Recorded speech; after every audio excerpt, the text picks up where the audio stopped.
Hello, everybody, and you are listening to Fandom City. We're here today to talk about It Chapter 2. The spouse and I had a chance to go out and see this movie last night, finally. Um, we probably would have seen it earlier, but we put our eggs in a basket and attempted to get into see the Joker at TIFF. That didn't happen, so this was option B.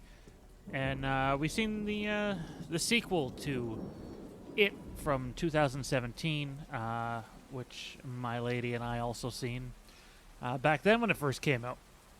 So this movie is uh, just absolutely shot incredibly.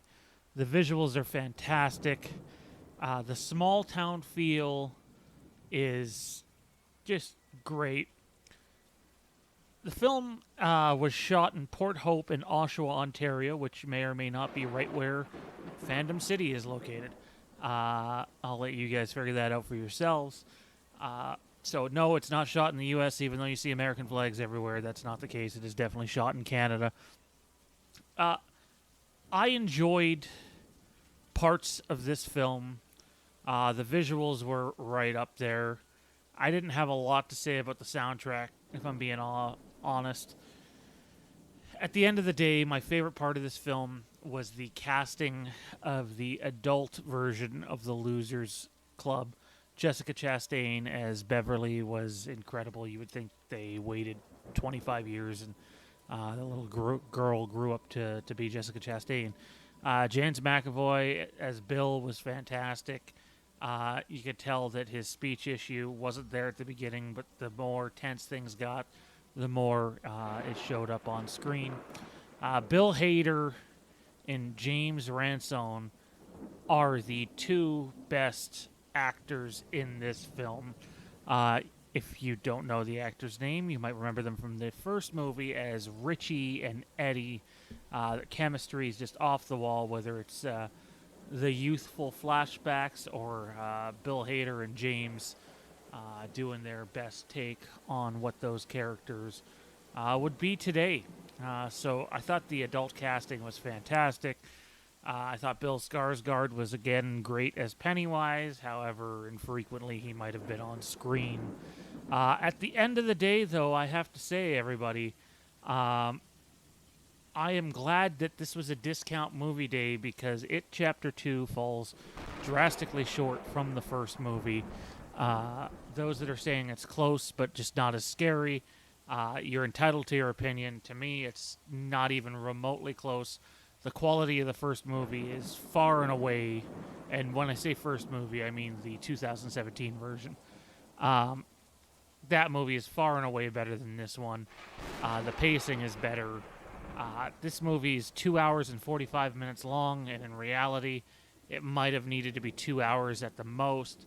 You know, we spend 40 to 45 minutes watching our characters go and get their tokens. I'm doing air quotations that you can't see right now. And it drags on at times. There's certain elements of the movie that'll say they introduce and then there's no payoff to one of them. It's like, okay, well, whatever happened to that dude Endor thing? And you know, it I get it that this is a remake of sorts or a retelling. Uh, the movie doesn't justify the runtime. I know that's the case of a lot of movies in Hollywood. I found myself sitting there at one point, even asking my significant other what time it was because I was ready for the movie to be over. At the end of the day, I found It Chapter 2 unimaginative and at times just a lack of any real story that serves its purpose. Again, I thought the casting was great. I think the actors made a beautiful, Chinese all-you-can-eat buffet out of what was probably a can of beefaroni. I would give It Chapter 2 a 6.5 out of 10. That said, I would be open to the idea of a Pennywise prequel, seeing exactly where he comes from. There's not very much Pennywise in this movie, in my opinion. Not proper, anyway.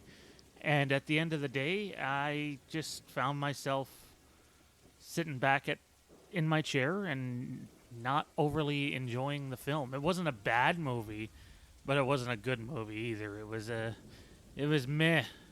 So yeah, I'd give the movie a 6.5 out of 10. I wouldn't recommend spending full price to go see this movie, which is unfortunate because I was very excited for this movie, and even though it did well at the box office, I think that's more on the success of the first movie rather than how good or not good this movie is. Don't forget, if you've seen the post at the beginning of this video, Corey Van Dyke is missing in Florida. If you know him from the First Order pod or anything to do with making Star Wars, go check it out. If you see him, if you know about his whereabouts, notify the local authorities.